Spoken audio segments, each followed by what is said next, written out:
This is Courtney Hadwin, and you're listening to No Good Music.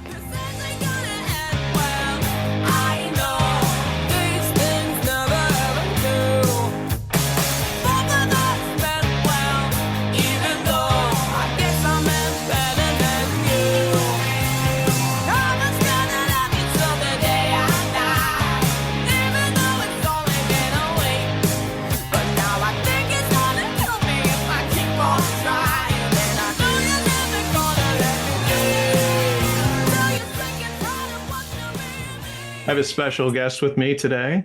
She's a singer-songwriter from England, and in 2018, she made it to the finals of America's Got Talent at the age of 14. She's about to release her new single, Spellbound, on February 21st, this Friday, off her first full-length album. Let's all welcome to No Good Music, Courtney Hadwin.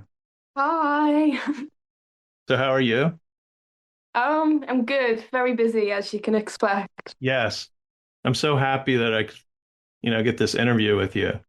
I know you're because you got a lot going on. Uh, Yeah. so I want to talk about your new single and the album. First of all, correct me if I'm wrong, but the new single is Spellbound, right? The title. Yeah. Yeah. Okay.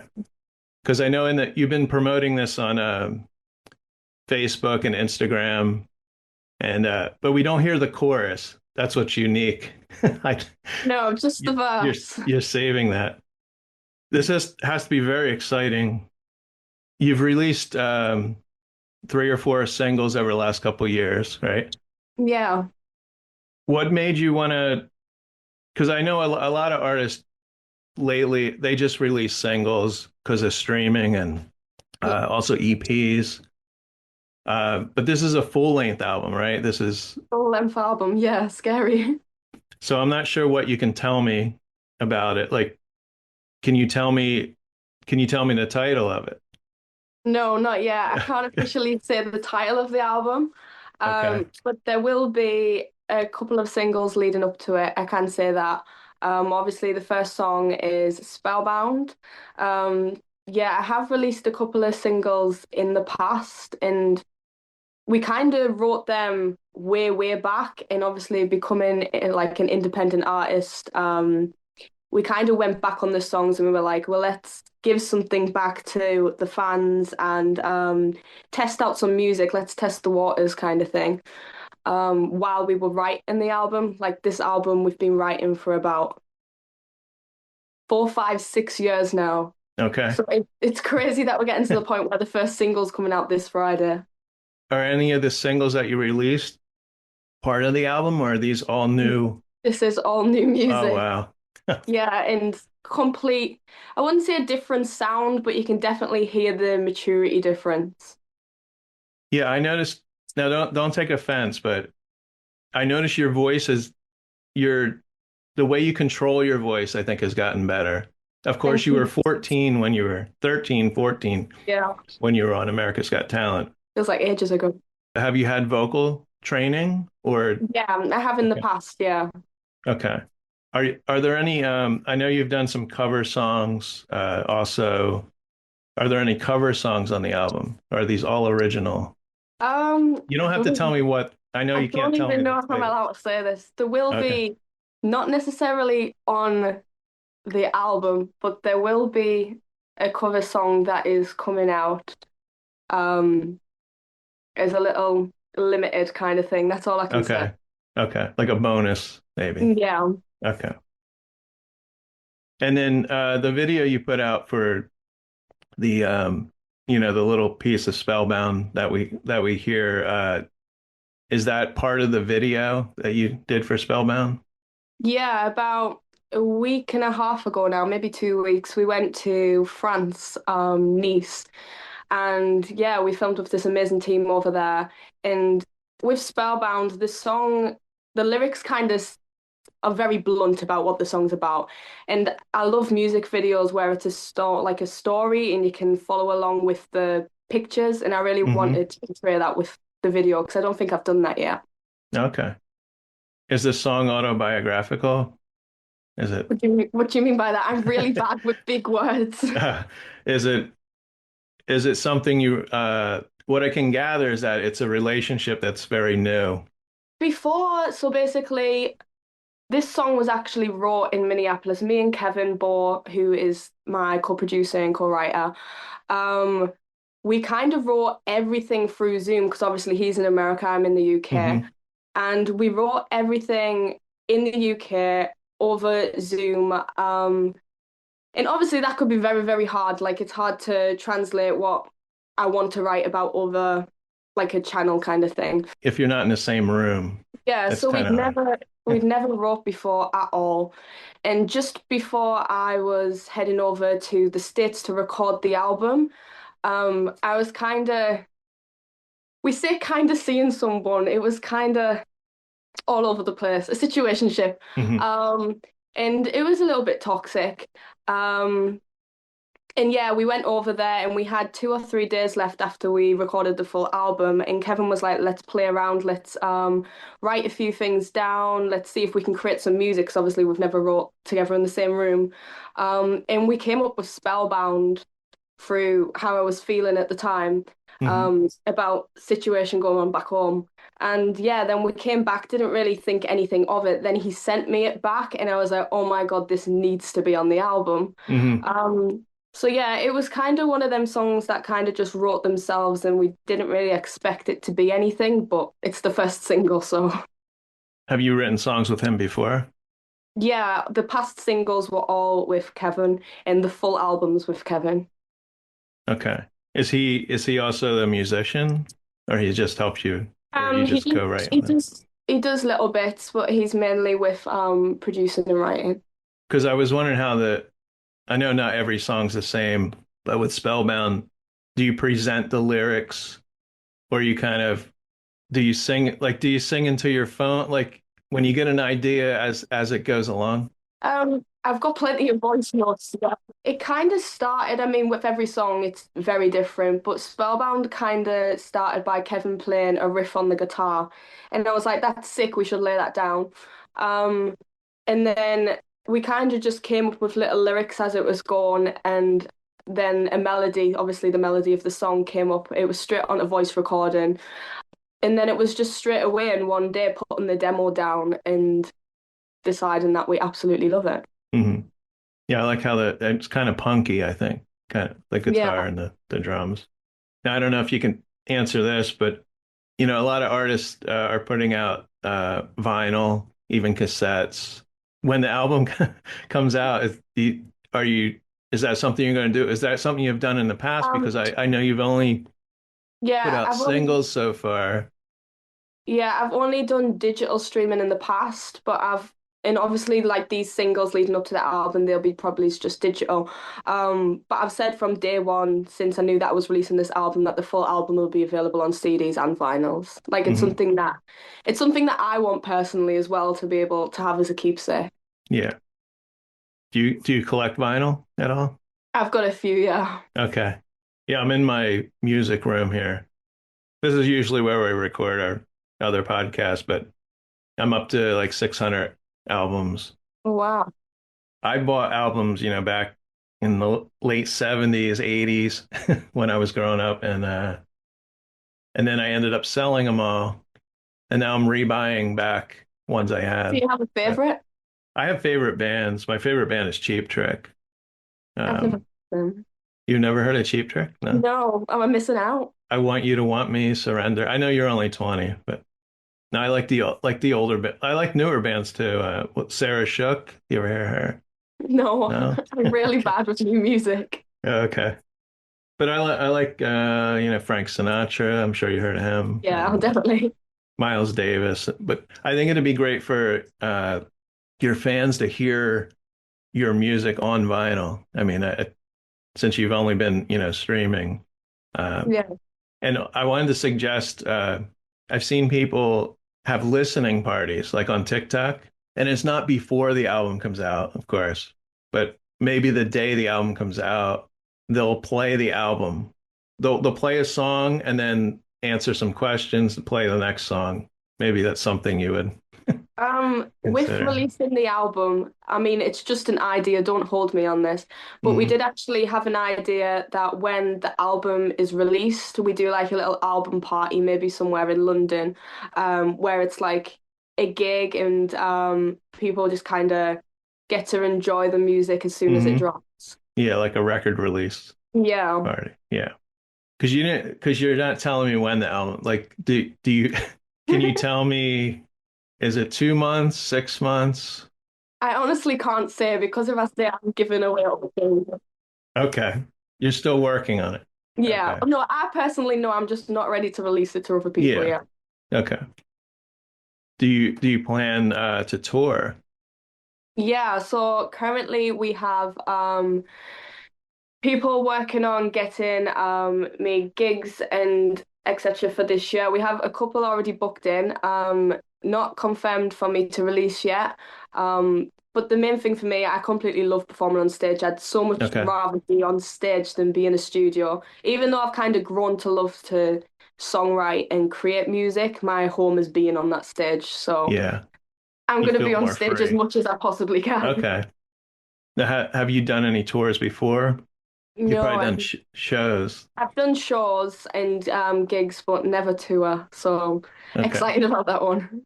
And you don't get nervous on stage? I guess that's where, like you said, you feel at home and Yeah, you forget definitely. I still everything. get Like, nervous. Oh my God. I did New York at Carnegie Hall in oh wow. I think it was January, March, April time, just before we went to Minneapolis to record the album. And Clive Davis himself Oh asked me wow. to come and perform and tribute Janis Joplin with the New York Pops.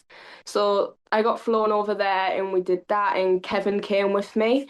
Um, and you should have seen me behind stage. I was really freaking out. I was like, oh Hmm. my God, I haven't performed on stage in so long because I've been in a studio recording the album. And I was like, it would be me that would decide the first place that I'm gonna perform is Yeah. gonna be Carnegie Hall after this long. Like I was literally shaking. But then Yeah. I came off and I was like, I want to do that again. Like that was just Hmm. a Some people do a pre-tour to, like, in your hometown or smaller places yeah. to, so like a warm up. And once you get going on the tour, I think you'll be Yeah, I will do fine. that stuff. You brought up Janis Joplin, and so what I wanted to ask you, what artist kind of influenced you into becoming a singer? I always think of Janis Joplin, you know. Yeah, I feel like my journey through music has been very weird. I started off at a young age. I can't remember this at all, but Hmm. my parents turned around and said that when I was young, I used to walk around like the house singing Crazy by Aerosmith. Um, and then at the age of about, oh my God, I don't even know how old I was. Maybe about 8, 9, there was a little girl that sang on Britain's Got Talent, and I sat there watching it, and I was like, oh my God, I want to do that. And I sat there practicing every single day after school, and I just couldn't wait to get home and make sure that I was getting the perfected version of what she was doing. I wanted to be her. Hmm. Um, and then my begged my mum and dad to put me into like singing lessons. Kind of went through the stage of music teachers putting you through musical theatre as they do at about 9, 10 year old. Kind of did that, then went through a stage of doing like opera on the musical theatre side, doing like little silly talent competitions. And there was one day when I was in high school, I came home and I was on YouTube and I found a video of James Brown singing I Feel Good in Black and White. Hmm. And I feel like that's the first memory that I can remember sitting there watching it and being like, wow, this guy has got so much soul in his body, like it's just Hmm. crazy. And on the side, there was like loads of other videos of like other people that were in the same genre. And it kind of just went from there of like getting introduced to other musicians and other kind of genres from rock and roll to blues to soul to jazz. So you kind of discovered it on your own, right? Yeah. What kind of music are your parents into? Like, did you listen to their music? Yeah, they just weren't really interested in music, so it was me finding music and introducing them to the music. That's great. That's how it worked for me. My dad didn't listen to anything, nothing. Yeah. My mom liked country. She loved Elvis, so that's why I love Elvis. But I wasn't really in the country music until later on, the older country artists like Johnny Cash, Willie Yeah. Nelson and stuff. Yeah, my friends mostly influenced me with music, like college music stations. Yeah, I feel like for me, YouTube was like my best friend. Like, I wasn't the most popular kid at school because of like the difference in music taste and um I wasn't the girl to go to like parties after school and stuff. Like, all I mhm. wanted to do was come home and practice music, because I knew that's what I Yeah. wanted to do. I mean, and it paid off because I'm getting to do what I'm doing now. Oh yeah. Um, but yeah, since a very young age, I've known that that's what I want to do. Let's go. Let's go to. I want to talk about America's Got Talent. So that was 2018, and the video of your audition, if I'm correct, had over 310 million views on Yeah. YouTube, which is just incredible, mind blowing. But tell us how that came about. Like in Britain, I assume you watched America's Got Talent before you were on the show, or how did you tell me how you heard about it and how you that came about? Well, obviously, I'd seen like little clips of like America's Got Talent going through like social media channels and viral videos and stuff. And obviously, I watched Britain's Got Talent as a kid. Um, yeah, I don't know. It was just one of them things where America's Got Talent's the biggest show in the world for Hmm. being able to get in front of an audience and show who you are. And all of my musical inspirations were from America, like Janis Joplin, Otis Hmm. Redding. And at about 11 years old, I don't know how old I was exactly, I actually did The Voice Kids UK in Okay. England. And the UK public aren't exactly the nicest people to someone that's out of the stereotypical build of what a singer should be. Hmm. So 11-year-old me singing Nutbush City Limits by Tina Turner, rocking the stage and Hmm. doing all sorts. I didn't exactly get the best reception from a lot of people, and that's kind of hard to take as an 11-year-old. I still got to the final, and there was still people that really loved me. It wasn't all bad, but it kind of put me off talent shows. Like, I was kind of like, I don't want to put myself through that again because of the amount of negativity that was around it. Yeah. So I kind of just carried on posting videos on social media of me singing, gigging, and as you do after coming off like a show like that big in the UK. And then someone came forward and asked us to send a video of me singing to America's Got Talent producers. And we were kind of just a bit like, this is weird. Hmm.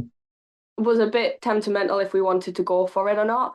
But we sent the video anyway, didn't really think anything of it. And then we got a phone call basically asking me to, they were going to fly me over to America and audition for America's Got Talent.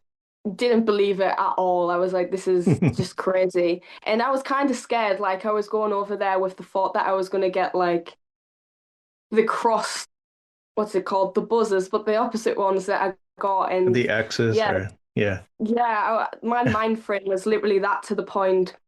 I turned around to my dad backstage and I was like, okay, if I get the golden buzzer, like joking on, Hmm. um, you're buying me a dog for my 13th birthday. Really? Yeah. And then I can remember coming off stage and like after like the whole buzz of what had happened had like left my body, I was like, oh my God, I'm getting a Yorkshire Terrier for my birthday. And he was like, oh no, like didn't expect that to happen. Yeah. Yeah, Um, Howie gave you the golden buzzer. yeah, it was I crazy. I didn't and I wish I could remember what Simon said something like what like bloody hell or what like he was yeah, so like taken aback. And then you got to perform with the Struts, uh, yeah, which I love, and then you also got to perform with them in your hometown. yeah, I remember that. they gave me a message, and they were like, "We're performing, not far away from you. We'd love for you to come and join us on stage and sing Hmm. with us." So I was like, "Oh my God, I'd love that." And yeah, it was great that the friendship still kind of lasted, and it wasn't just because of the show. That was kind of cool.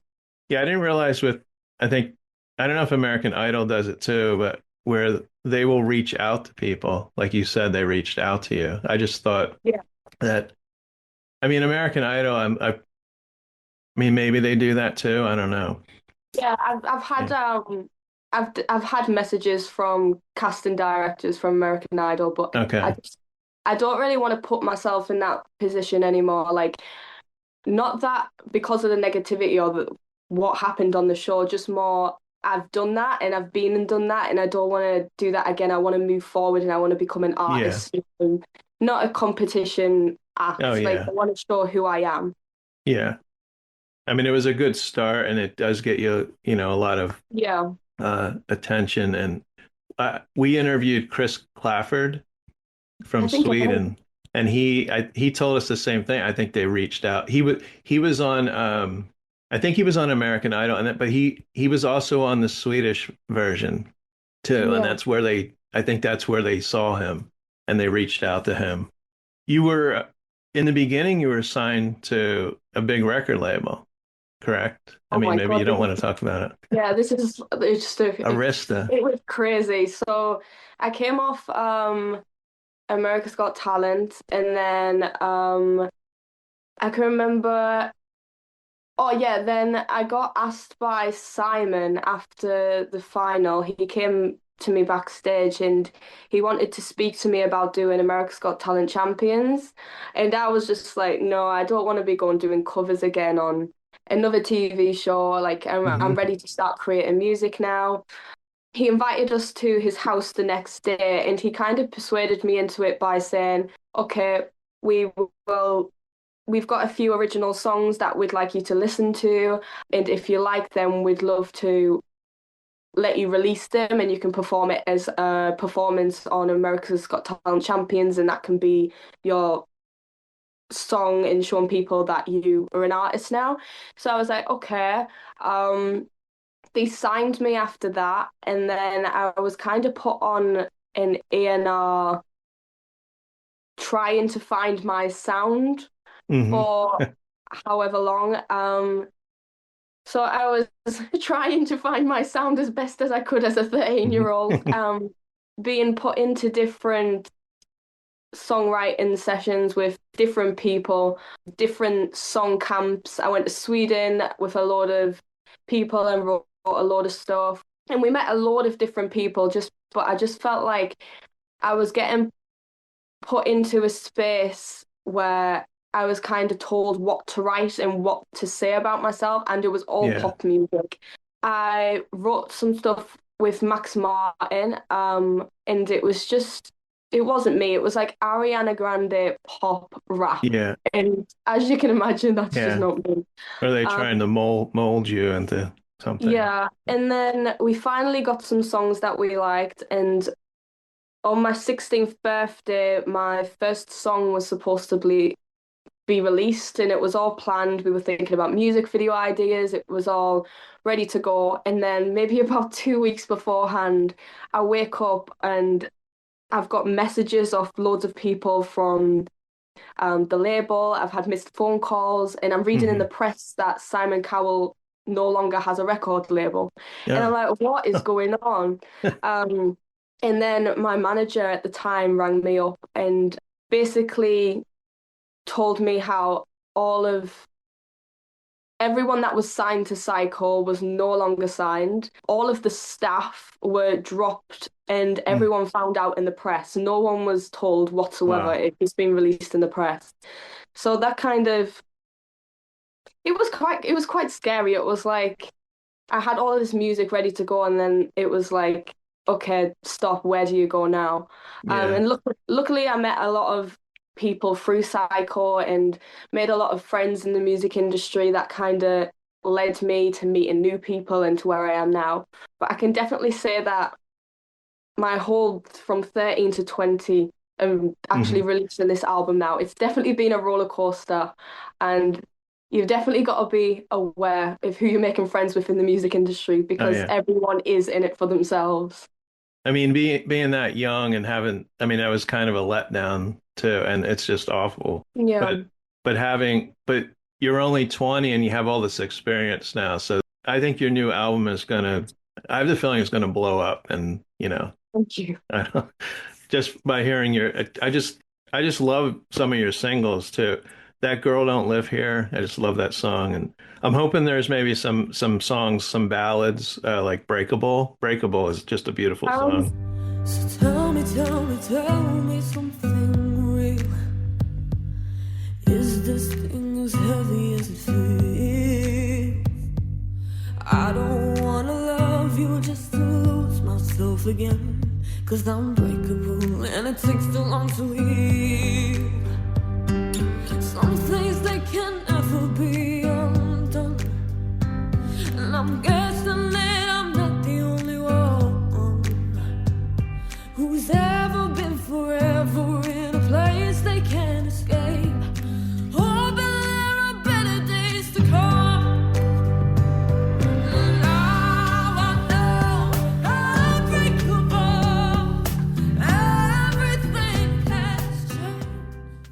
with the Yeah. album, it's definitely a mixture. Yeah. I kind of wanted, again, with me being independent, when you go off a label, they tell you basically you need to create a full sound around the album. And I'm not gonna lie, I hate going and buying an album from a singer that I like, and you have like three or four singles from that album which sound different, and then every other song's just album fillers that sound exactly the same. Oh yeah. Yeah. And I don't know, I just didn't want to do that. If it meant having every song being different, Hmm. that's kind of what I wanted to do. And kind of like Queen, like Yeah. every song had its own little vibe going on and didn't just put itself into one category. And that's something I really wanted to Yeah. do.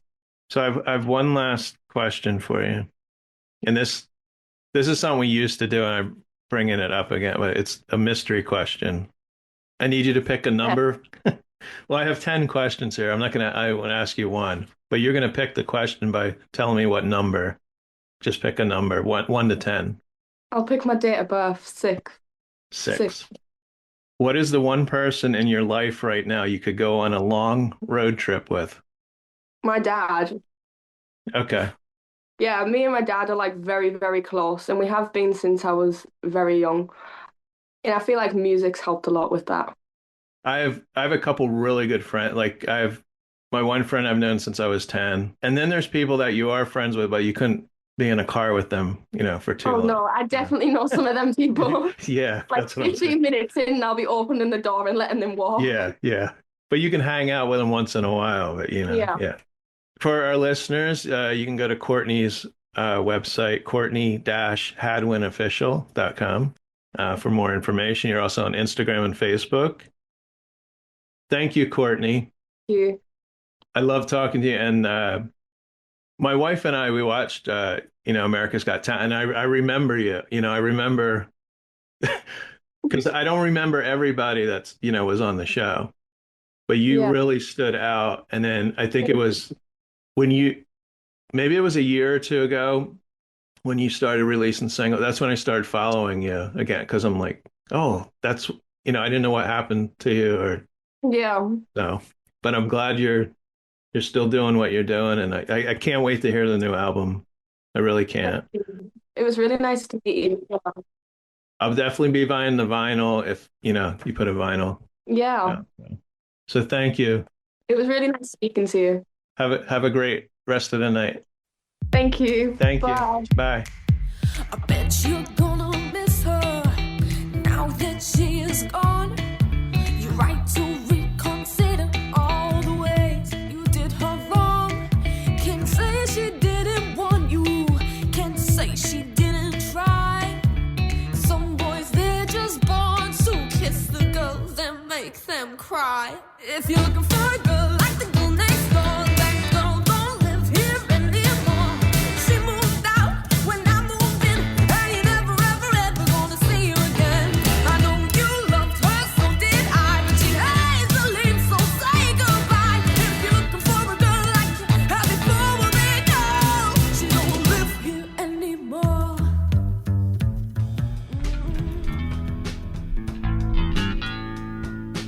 You've been listening to No Good Music. Today's interview was produced and edited by Rob J. Lilly and recorded via Zoom at the Did You Say 7 Studios in Washington, New Jersey. You can find No Good Music on Apple Podcasts, Podbean, Spotify, Pandora, and almost anywhere you listen to podcasts.